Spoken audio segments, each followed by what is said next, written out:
وسیلے کی برکتیں۔ الحمدللہ رب العالمین والصلاة والسلام علی خاتم النبیین، اما بعد فاعوذ باللہ من الشیطان الرجیم، بسم اللہ الرحمن الرحیم۔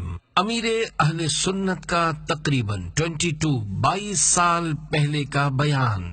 وسیلے کی برکتیں، دعائے عطار، یا اللہ پاک جو کوئی 17 صفحات کا رسالہ وسیلے کی برکتیں پڑھ یا سن لے، اسے دنیا و آخرت میں نیکیوں کی بہترین جزا عطا فرما اور جنت الفردوس میں بے حساب داخلہ دے کر اپنے پیارے حبیب صلی اللہ علیہ وآلہ وسلم کا پڑوسی بنا دے، آمین بجاہ خاتم النبیین صلی اللہ علیہ وآلہ وسلم۔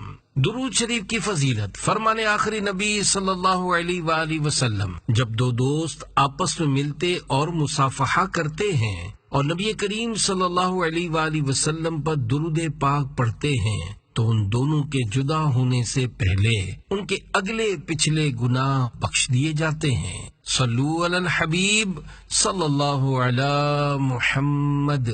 وسیلے کی برکتیں۔ گزشتہ زمانے میں 3 آدمی کسی سفر پر روانہ ہوئے۔ دوران سفر رات گزارنے کے لیے ایک غار میں داخل ہوئے اور سو گئے۔ اتنے میں پہاڑ سے ایک چٹان پھسل کر آئی جس کے باعث غار کا منہ بند ہو گیا۔ اب انہوں نے اس مصیبت سے نجات پانے کے لیے یہ طے کیا کہ ہم میں سے ہر ایک اپنے کسی نیک عمل کا وسیلہ پیش کر کے اللہ پاک کی بارگاہ میں دعا کرے۔ چنانچہ ان میں سے ایک نے بارگاہ خداوندی میں عرض کیا، اے اللہ، تو جانتا ہے میرے والدین بوڑھے ہو چکے تھے اور میں اس وقت تک اپنے بال بچوں کو دودھ نہیں پلاتا تھا جب تک اپنے والدین کو ان کے حصے کا دودھ نہ پلا لیتا تھا۔ اے پروردگار، تو جانتا ہے ایک بار میں اپنے جانور چراتے چراتے دور نکل گیا اور جب رات کو گھر پہنچا تو ماں باپ سو چکے تھے۔ میں ان کے حصے کا دودھ لے کر سرہانے کھڑا رہا یہاں تک کہ جب بہت دیر بعد ان کی آنکھ کھلی تو میں نے انہیں دودھ پیش کیا اور پھر اپنے بال بچوں کو پلایا اور خود بھی پیا۔ اے اللہ، اگر میرا یہ عمل تیری رضا اور خوشنودی کے لیے تھا تو اس کی برکت سے چٹان کو غار کے منہ سے ہٹا دے اور ہماری اس مصیبت کو دور فرما۔ اس دعا کی برکت سے چٹان غار کے منہ سے کچھ سرک گئی مگر نکلنے کا راستہ نہ بنا۔ دوسرے شخص نے عرض کی، اے اللہ، میں اپنی چچا زاد بہن سے محبت کرتا تھا اور وہ مجھے لوگوں میں سب سے زیادہ عزیز تھی۔ میں نے اس کے ساتھ برائی کا ارادہ کیا لیکن وہ میرے قابو میں نہ آئی۔ ایک بار جب قحط پڑا تو وہ قحط سالی کا شکار ہو کر مدد حاصل کرنے کے لیے میرے پاس آئی۔ میں نے اس شرط پر اسے 120 دینار یعنی سونے کی اشرفیاں دیں کہ وہ اپنے آپ کو میرے حوالے کرے گی۔ چونکہ وہ بہت مجبور تھی اس لیے میری اس شرط کو پورا کرنے کے لیے راضی ہو گئی۔ آخر کار جب میں اپنی خواہش پوری کرنے پر قادر ہو چکا تھا تو وہ مجھ سے کہنے لگی، اے بھائی، اللہ پاک سے ڈر اور اس مہر کو حق کے بغیر نہ توڑ۔ اے پروردگار، اس کی فریاد کرنے پر میں گناہ سے باز آ گیا اور سونے کی اشرفیاں بھی اسی کو دے دی۔ اگر میرا یہ عمل تیری رضا اور خوشنودی کے لیے تھا تو پھر تو ہم سے اس آفت کو دور کر دے۔ چنانچہ چٹان کچھ مزید سرک گئی مگر اب بھی غار سے نکلنا ممکن نہ تھا۔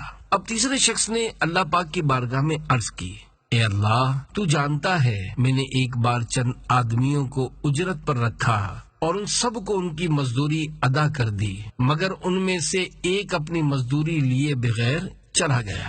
میں نے اس کی مزدوری کاروبار میں لگائی یہاں تک کہ اس کا مال کثیر ہو گیا۔ کچھ عرصے بعد وہی مزدور میرے پاس آیا اور اپنی مزدوری کا مطالبہ کیا۔ میں نے اس سے کہا، یہ جو تم بکریاں، گائیں، اونٹ اور غلام دیکھ رہے ہو یہ سب تمہاری مزدوری ہے۔ وہ ایک دم چونک پڑا اور کہنے لگا، اے اللہ کے بندے، میرے ساتھ مذاق مت کرو۔ میں نے اس سے کہا، میں تمہارے ساتھ مذاق نہیں کر رہا۔ بات دراصل یہ ہے کہ تم مزدوری لیے بغیر چلے گئے تھے تو میں نے تمہاری مزدوری کاروبار میں لگائی، جس سے اتنی برکت ہوئی کہ یہ بکریاں، اونٹ، گائے اور غلام وغیرہ جمع ہو گئے، اور یہ سب تمہاری مزدوری کی پیداوار ہیں۔ وہ مزدور بہت خوش ہوا اور سارا مال اپنے ساتھ لے گیا، اس نے اس میں سے کچھ بھی نہ چھوڑا۔ اے اللہ، اگر میرا یہ عمل محض تیری رضا کی خاطر تھا تو تو ہمیں اس مصیبت سے نجات عطا فرما۔ چنانچہ وہ چٹان غار کے منہ سے بالکل ہٹ گئی اور وہ تینوں مسافر باہر نکل کر اپنی منزل کی جانب روانہ ہو گئے۔ پیارے پیارے اسلامی بھائیوں، اس واقعے میں ہمارے لیے بے شمار مدنی پھول ہیں۔ مثلا جب کوئی مصیبت آئے تو ظاہری اسباب اختیار کرنے کے ساتھ ساتھ دعا کی طرف بھی متوجہ ہونا چاہیے، لیکن افسوس ہم اس معاملے میں کوتاہی کا شکار ہیں۔ ہمیں جب کوئی مشکل درپیش آتی ہے تو ہم اسے دور کرنے کی تدبیریں کرتے ہیں اور لوگوں کی خوب منت سماجت کرتے ہیں کہ ہمارا فلاں مسئلہ حل کر دو، مگر اللہ پاک کی طرف رجوع نہیں کرتے۔ اگر ہم میں سے کسی کو نزلہ، کھانسی یا کوئی پریشانی لاحق ہو جائے تو وہ فوراً دوائیں استعمال کرنے لگ جاتا ہے اور پریشانی کو حل کرنے کی تدبیریں کرنے لگتا ہے، لیکن بارگاہ خداوندی میں یوں عرض گزار نہیں ہوتا کہ اے اللہ مجھے نزلہ ہو گیا ہے تو ٹھیک کر دے، اے اللہ مجھے کھانسی ہو گئی ہے تو کرم فرما دے، اے اللہ آج میرا کام میں دل نہیں لگ رہا تو دل لگا دے، اے پروردگار آج مجھے سستی محسوس ہو رہی ہے تو چستی عطا فرما دے، اے اللہ میرا بلڈ پریشر ہائی ہو گیا ہے تو اسے نارمل فرما دے، وغیرہ وغیرہ۔ ذرا سوچئے، اگر ہم دوا کے ساتھ ساتھ دعا سے بھی کام لیں تو اس میں کیا حرج ہے؟ لیکن ہم دعا کی طرف اس وقت متوجہ ہوتے ہیں جب ہمیں ڈاکٹر کہتا ہے کہ اب آپ کے مریض کو دعا کی ضرورت ہے، یعنی جب ڈاکٹر دعا کی طرف رہنمائی کرتا ہے تب ہمیں پتہ چلتا ہے کہ ہمارے مریض کو دعا کی ضرورت ہے۔ اس سے پہلے ہم دعا سے غافل رہتے ہیں۔ اے کاش ہم پہلے سے ہی دعا کرنے والے بن جائیں۔ یاد رکھیے، چاہے کیسا ہی خطرناک مرض کیوں نہ ہو، اللہ پاک کی بارگاہ میں دعا ضرور کرنی چاہیے۔ اللہ پاک نے ہمیں اپنی بارگاہ میں دعا کرنے کا حکم دیا ہے، چنانچہ ارشاد باری تعالی ہے، ادعونی استجب لکم، پارہ 24 سورہ مومن آیت 60۔ ترجمہ کنز ایمان، مجھ سے دعا کرو میں قبول کروں گا۔ کوئی مرض لا علاج نہیں، جیسا کہ حدیث پاک میں ہے، اللہ پاک نے جتنی بھی بیماریاں اتاری ہیں ان کی دوا بھی اتاری ہے۔ ہاں یہ ضرور ہے کہ بعض بیماریوں کے علاج تک ڈاکٹروں کی رسائی نہیں ہو سکی اور وہ ابھی تک ان کا علاج تلاش نہیں کر سکے۔ یاد رہے، اللہ پاک سے بڑھ کر نہ تو کوئی کام بنانے والا ہے اور نہ آئندہ ہو سکتا ہے، لہذا جب بھی کوئی چھوٹی یا بڑی مصیبت پیش آئے، اگرچہ اس مصیبت کا دور ہونا بظاہر ناممکن نظر آتا ہو، مگر ہمیں دعا ضرور کرنی چاہیے۔ بعض اوقات ایسی آفات جن سے نجات پانا ناممکن لگتا ہے، دعا کی برکت سے ان سے رہائی نصیب ہو جاتی ہے، جیسا کہ آپ نے بیان کے شروع میں ملاحظہ کیا کہ جب 3 آدمی دوران سفر رات گزارنے کے لیے غار میں داخل ہوئے تو پہاڑ سے ایک چٹان پھسل کر آئی، جس کے باعث غار کا منہ بند ہو گیا اور ان مسافروں کا غار سے نکلنا تقریباً ناممکن ہو گیا، مگر ان نیک بندوں نے اللہ پاک کی بارگاہ میں اپنے نیک اعمال کا وسیلہ پیش کر کے دعا مانگی تو ان کا مشکل ترین مسئلہ حل ہو گیا۔ اے عاشقان رسول، پتہ چلا دعا مانگتے ہوئے نیک اعمال کا وسیلہ بھی پیش کیا جا سکتا ہے، لہذا ایسا نیک عمل جو اخلاص کے ساتھ کیا گیا ہو، اگرچہ بظاہر معمولی ہو، مثلا کسی نے رضا الہی پانے کی خاطر نابینا کو سڑک پار کروائی ہو، تو وہ اس نیک عمل کا وسیلہ پیش کر کے بھی دعا مانگ سکتا ہے۔ عمل جتنا دشوار اتنا ہی وزندار۔ پیارے پیارے اسلامی بھائیوں، جو عمل جتنا دشوار ہوگا میزان عمل میں اتنا ہی وزندار ہوگا اور اس کا ثواب بھی اتنا ہی زیادہ ملے گا۔ اسے یوں سمجھیے، مثلا کسی شخص کو کام کاج سے بالکل فرصت تھی، روڈ پر ٹریفک بھی زیادہ نہیں تھی، وہ روڈ پار کر رہا تھا کہ اچانک اسے ایک نابینا دکھائی دیا، چنانچہ اس نے اس نابینا کا ہاتھ پکڑا، خود بھی روڈ کراس کر لیا اور اسے بھی کراس کروا دیا۔ یقیناً اسے اس نیک عمل کا ثواب ملے گا، لیکن چونکہ یہ عمل اتنا دشوار نہیں تھا کیونکہ اس کے پاس وقت بھی تھا، روڈ پر خاص ٹریفک بھی نہیں تھا اور اسے خود بھی روڈ کراس کرنا تھا۔ اس کے برعکس کوئی شخص روڈ کے کنارے اپنی دکان پر بیٹھا ہوا تھا، اس کے پاس گاہکوں کا رش تھا، جو مال وہ بیچ رہا تھا اسی طرح کا مال دوسری دکانوں پر بھی بیچا جا رہا تھا، لہذا گاہکوں کو سنبھالنا بھی ضروری تھا، کیونکہ ذرا سی غفلت میں گاہک ایک دکان چھوڑ کر دوسری دکان پر چلے جاتے ہیں، لیکن اتنے میں اس دکاندار کی نظر روڈ کے کنارے کھڑے ایک نابینا شخص پر پڑی جو روڈ کراس کرنے کے انتظار میں کھڑا تھا۔ گاڑیاں بڑی تیزی سے اس کے پاس سے گزر رہی تھیں اور کوئی بھی اسے روڈ کراس کروانے والا نہ تھا۔ اس دکاندار نے نہ اپنے گاہکوں کو دیکھا اور نہ کاروبار کا خیال کیا، بس جلدی سے اپنی دکان چھوڑ کر اس نابینا کے پاس آیا، اسے سلام کیا، پھر اس کا ہاتھ پکڑ کر گاڑیوں کی رفتار آہستہ ہونے کا انتظار کیا اور پھر جیسے ہی اسے موقع ملا اس نے اس نابینا کو روڈ کراس کروا دیا۔ پھر جب واپس اپنی دکان پر پہنچا تو گاہک جا چکے تھے، جس کے باعث اسے دلی صدمہ ہوا۔ یقیناً اس صورت میں پہلی والی صورت کے مقابلے میں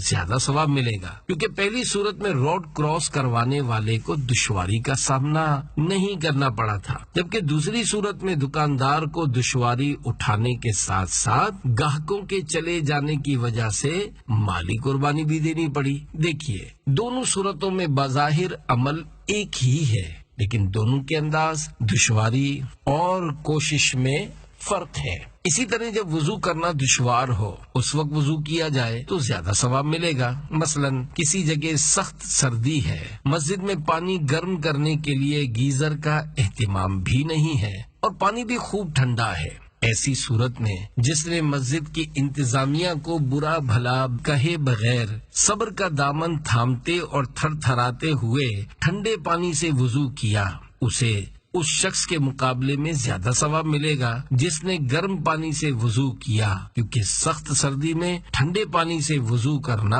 دشوار عمل ہے۔ یوں ہی جس کے لیے قرآن پاک پڑھنا دشوار ہے اسے اس شخص کے مقابلے میں زیادہ ثواب ملے گا جس کے لیے قرآن پاک پڑھنا آسان ہے۔ ماں باپ کا دل خوش کرنا۔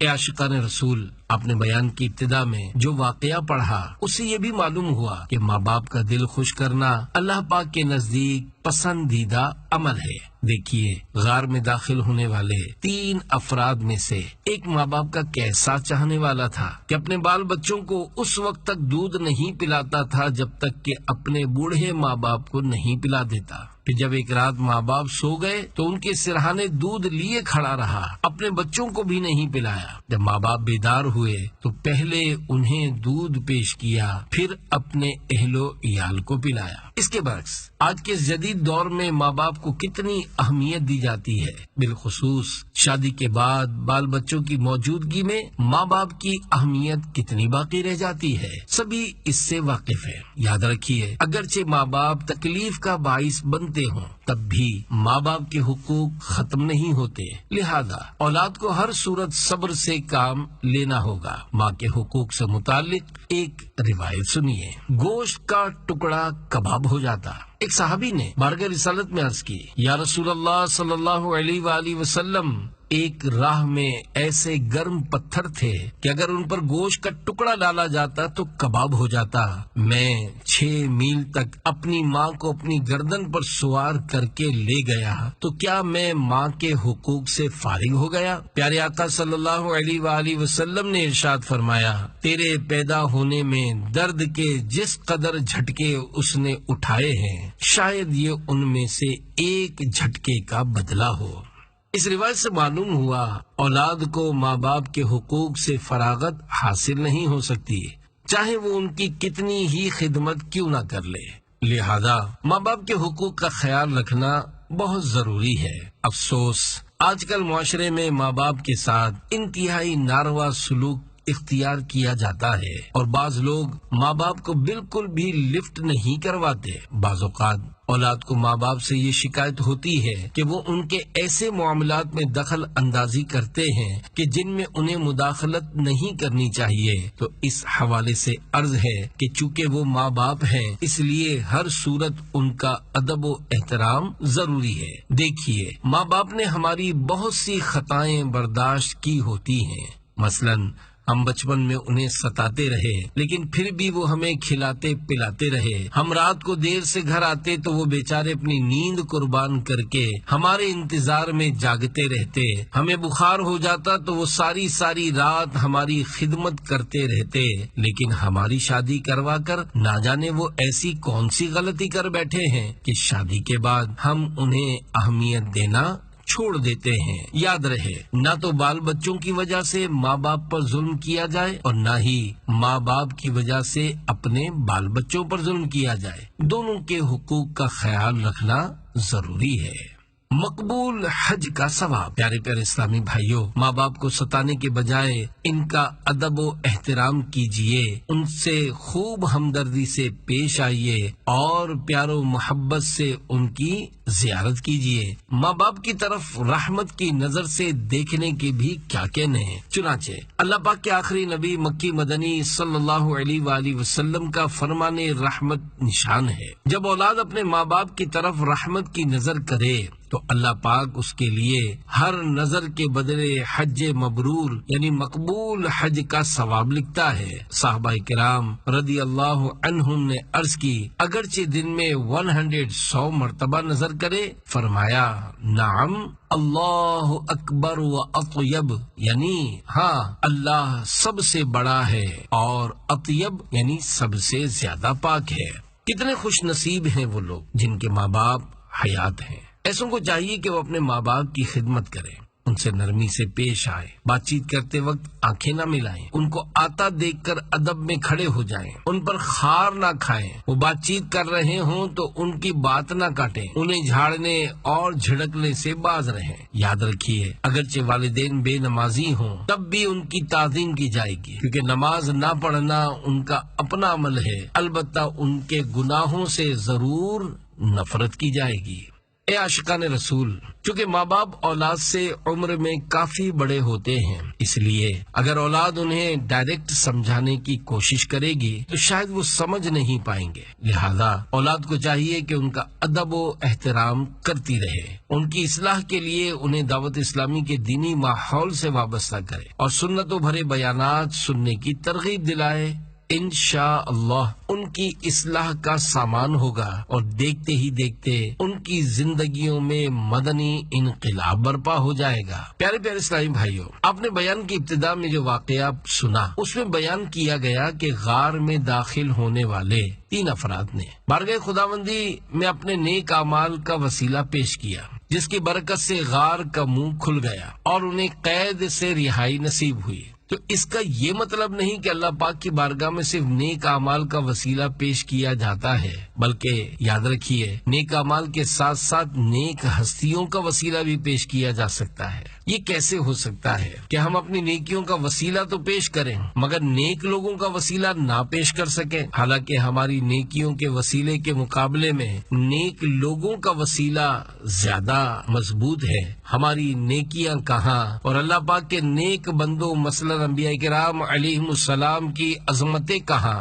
اور پھر سید الانبیاء صلی اللہ علیہ وآلہ وسلم کی شان عظمت کے تو کیا کہنے، اللہ پاک کے بعد آپ صلی اللہ علیہ وآلہ وسلم کی شان و عظمت سب سے بڑھ کر ہے۔ فقراء مہاجرین کا وسیلہ، اللہ پاک کی بارگاہ میں نیک اعمال کے ساتھ ساتھ نیک اشخاص کا وسیلہ پیش کرنا ثابت ہے، جیسا کہ حضرت سیدنا امیہ بن خالد رضی اللہ عنہ سے روایت ہے کہ رسول اللہ صلی اللہ علیہ وآلہ وسلم فقراء مہاجرین کے وسیلے سے فتح طلب کیا کرتے تھے۔ دامن کا دھاگا، نیک ہستیوں کے ساتھ ساتھ اگر ان سے نسبت رکھنے والی چیزوں کا وسیلہ پیش کر کے بھی دعا مانگی جائے تو اللہ پاک قبول فرماتا ہے۔ چنانچہ اخبار الاخیار شریف میں ہے، سخت قحط سالی ہوئی، لوگوں کی بہت دعاؤں کے باوجود بارش نہ ہوئی۔ حضرت سیدنا نظام الدین ابو المؤید رحمت اللہ علیہ نے اپنی امی جان رحمت اللہ علیہ کے کپڑے کا ایک دھاگا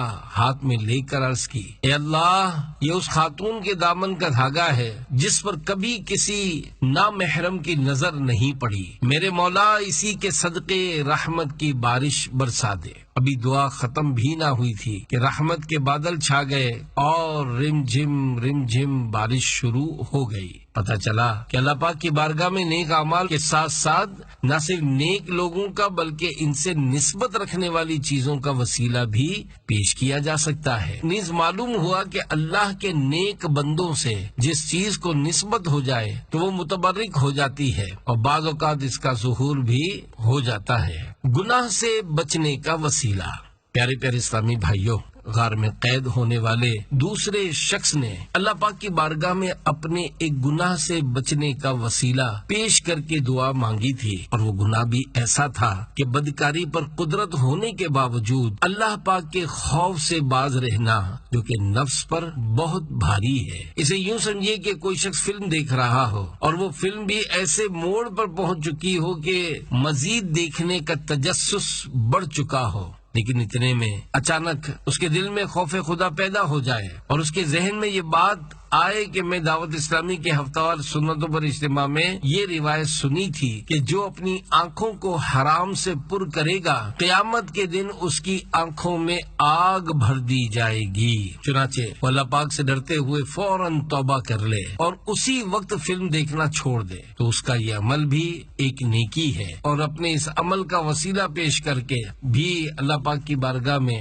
دعا کر سکتا ہے۔ اسے مزید اس مثال سے بھی سمجھا جا سکتا ہے کہ کسی شخص کو راہ چلتے ہوئے سونے کا ایک لاکٹ ملا اور اس نے اسے اٹھا لیا۔ اب اس کی نیت خراب ہوئی اور اس نے اپنا ذہن بنایا کہ آج بن مانگے دولت ہاتھ آ گئی ہے، اسے بیچ کر اس کی رقم اپنے ذاتی استعمال میں لاؤں گا۔ لیکن ایک دم اسے احساس ہوا کہ لاکٹ میرے لیے حرام ہے، لہذا مجھے اس کے مالک تک پہنچنا چاہیے۔ چنانچہ خوف خدا کی وجہ سے اس نے وہ سونے کا لاکٹ اس کے مالک تک پہنچا دیا، تو اسے اس عمل کا بھی ثواب ملے گا اور وہ اپنے اس عمل کا وسیلہ پیش کر کے اللہ کی بارگاہ میں دعا کر سکتا ہے۔ اے عاشقان رسول، بعض اوقات گناہ پر ندامت وہ کام کر جاتی ہے جو نیکی نہیں کر پاتی، ان معنوں پر کہ بندہ نیکی کر کے اتنا ثواب نہیں پاتا جتنا گناہ پر ندامت کرنے کی وجہ سے پا لیتا ہے۔ اس ضمن میں ایک ایمان افروز واقعہ سنیے۔ 2 جنتیں عطا کر دی گئی ہیں۔ حضرت علامہ جلال الدین سیوطی شافعی رحمت اللہ علیہ نقل فرماتے ہیں کہ مسلمانوں کے دوسرے خلیفہ حضرت سیدنا عمر فاروق اعظم رضی اللہ عنہ کے دور خلافت میں ایک نیک نوجوان ہوا کرتا تھا جو زیادہ تر وقت مسجد میں گزارتا تھا۔ آپ رضی اللہ عنہ اس کی نیکی کی وجہ سے اسے بہت پسند کرتے تھے۔ اس نوجوان کا باپ بوڑھا تھا۔ نماز عشاء پڑھ کر وہ اپنے باپ کی خدمت کے لیے گھر چلا جاتا تھا۔ مسجد اور اس کے گھر کے درمیان ایک عورت رہتی تھی جو اس نوجوان پر فریفتہ ہو گئی۔ وہ روزانہ اسے اپنے پاس بلاتی مگر وہ اس کی طرف متوجہ نہ ہوتا۔ آخر کار ایک دن شیطان نے اس نوجوان پر غلبہ پا لیا اور اسے گناہ پر آمادہ کر لیا۔ جب وہ نوجوان اس عورت کی دعوت پر گناہ کے ارادے سے اس کی جانب بڑھا، اس کے گھر کے دروازے پر پہنچا تو اچانک اس پر خوف خدا غالب آیا اور اس کی زبان پر بے ساختہ یہ آیت مبارکہ جاری ہو گئی۔ ان الذين اتقوا اذا مسهم طائف من الشيطان تذكروا فاذا هم مبصرون۔ پارہ 9 سورہ آراف آیت 201۔ ترجمہ کنز الایمان۔ بے شک وہ جو ڈر والے ہیں جب انہیں کسی شیطانی خیال کی ٹھیس لگتی ہے ہوشیار ہو جاتے ہیں، اسی وقت ان کی آنکھیں کھل جاتی ہیں۔ وہ نوجوان غش کھا کر گر پڑا۔ اس عورت نے اپنی باندھی کو بلایا اور دونوں نے مل کر نوجوان کو گھسیٹا اور اس کے باپ کے دروازے پر لے جا کر ڈال دیا۔ ادھر باپ نے خیال کیا کہ اب تک بیٹا گھر کیوں نہ آیا۔ جب وہ تلاش کے لیے نکلا تو اس نے اپنے بیٹے کو بے ہوش پایا۔ اس نے کچھ لوگوں کی مدد سے بیٹے کو اٹھایا اور گھر لے آیا۔ جب بیٹے کو ہوش آیا تو باپ نے پوچھا، بیٹا کیا بات ہے؟ بیٹے نے سارا واقعہ کہہ سنایا۔ باپ نے بیٹے سے پوچھا، تمہیں کون سی آیت یاد آئی تھی؟ جب اس نے دوبارہ وہی آیت اپنے والد صاحب کو سنائی تو پھر اس پر خوف خدا کا غلبہ ہوا اور وہ بے ہوش ہو کر زمین پر گر پڑا۔ اسے یہ ندامت لاحق ہوئی کہ اس نے ایسے گندے کام کی طرف قدم کیوں اٹھایا۔ جب اسے ہلا کر دیکھا گیا تو خوف خدا کی وجہ سے اس کی جان نکل چکی تھی اور وہ دم توڑ چکا تھا۔ اسے غسل دے کر راتوں رات ہی کفن و دفن کا اہتمام کر دیا گیا۔ صبح جب امیر المومنین سیدنا فاروق اعظم رضی اللہ عنہ کو خبر پہنچی تو آپ اس کے والد کے پاس تعزیت کے لیے تشریف لے گئے۔ فرمایا، ہمیں رات کو ہی اطلاع کیوں نہ دی؟ عرض کی، رات کے وقت آپ کو تکلیف دینا مناسب نہیں سمجھا۔ فرمایا، مجھے اس کی قبر پر لے چلو۔ چنانچہ سیدنا فاروق اعظم رضی اللہ عنہ چند افراد کے ساتھ اس کی قبر پر پہنچے اور سورہ رحمان کی اس آیت مبارکہ کی تلاوت فرمائی۔ وَلِمَنْ خَافَ مَقَامَ رَبِّهِ جَنَّتَانِ، پارہ 27 سورہ رحمان آیت 46، ترجمہ کنز الایمان۔ اور جو اپنے رب کے حضور کھڑے ہونے سے ڈرے اس کے لیے 2 جنتیں ہیں۔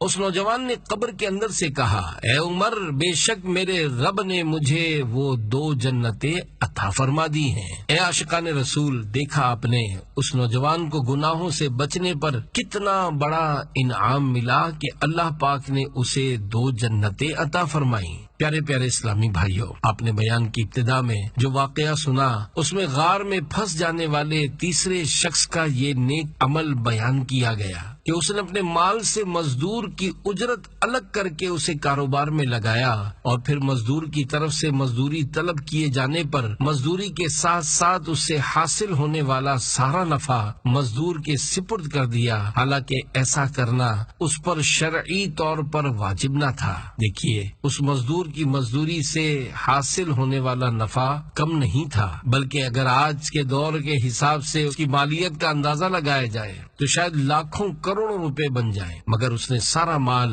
مزدور کو دے کر اسے حیرت میں ڈال دیا۔ موجودہ زمانے میں دیانتداری کی ایسی مثال ملنا بہت مشکل ہے۔ آج اگر کوئی مزدور اپنی اجرت لیے بغیر چلا جائے تو ہمارا نفس ہمیں یہی مشورہ دے گا کہ دیکھو، وہ اپنی مزدوری اپنی مرضی سے چھوڑ کر گیا ہے، اس میں تمہارا کیا قصور ہے؟ پھر ہم زیادہ سے زیادہ اس پر یہ احسان کریں گے کہ جتنی اس کی مزدوری بنتی ہوگی طلب کرنے پر اتنی اسے دے دیں گے۔ اگرچہ یہ بھی کافی ہے، لیکن غار میں قید اس شخص کی سخاوت اور جذبہ ایثار کے کیا کہنے۔ پہلے اس نے مزدور کی رقم کو کاروبار میں لگا کر اسے بڑھایا اور پھر سارے مال کو اس کے حوالے کر دیا۔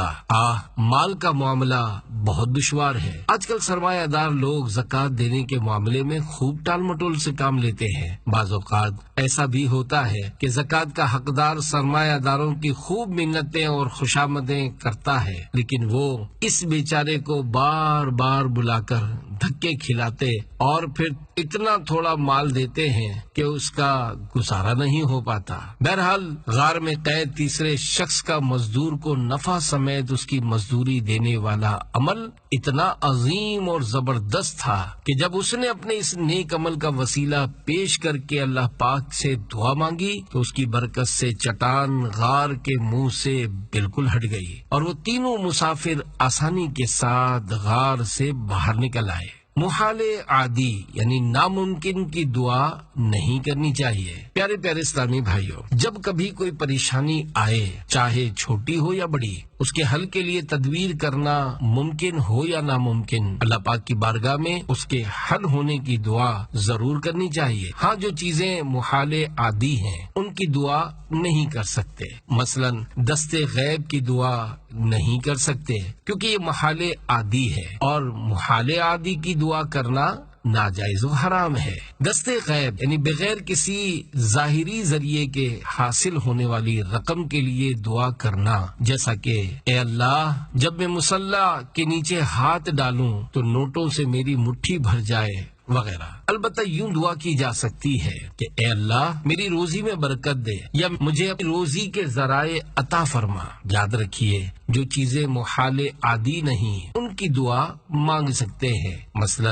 اے اللہ میری تنگستی دور ہو جائے، مجھے اچھی اور آسان نوکری مل جائے، میری تنخواہ اچھی ہو جائے، میرا کاروبار ہو جائے، مجھے اپنا ذاتی مکان مل جائے، میرے امراض دور ہو جائیں، میرے بچے کا مرض دور ہو جائے وغیرہ وغیرہ۔ بدقسمتی سے ہمارا دعا کی طرف رجحان کم جبکہ تدبیر کی طرف زیادہ ہوتا ہے۔ ہم ظاہری اسباب کی طرف بہت زیادہ بھاگتے ہیں، حالانکہ اگر ہماری نظر خالق اسباب پر ہو جائے تو اسباب دوڑتے ہوئے ہمارے پاس پہنچ جائیں گے۔ اے عاشقان رسول، کسی مشکل کے حل کے لیے اللہ پاک کے نیک بندوں سے فریاد کرنے میں بھی کوئی مذائقہ نہیں، اور پیارے آقا مکی مدنی مصطفیٰ صلی اللہ علیہ وآلہ وسلم تو نیک بندوں کے سردار ہیں، لہذا آپ صلی اللہ علیہ وآلہ وسلم سے فریاد کرنے میں بھی کوئی حرج نہیں۔ اللہ پاک نے اپنے پیارے حبیب صلی اللہ علیہ وآلہ وسلم کو بہت سی طاقتیں عطا فرمائی ہیں اور وہ ہماری فریاد رسی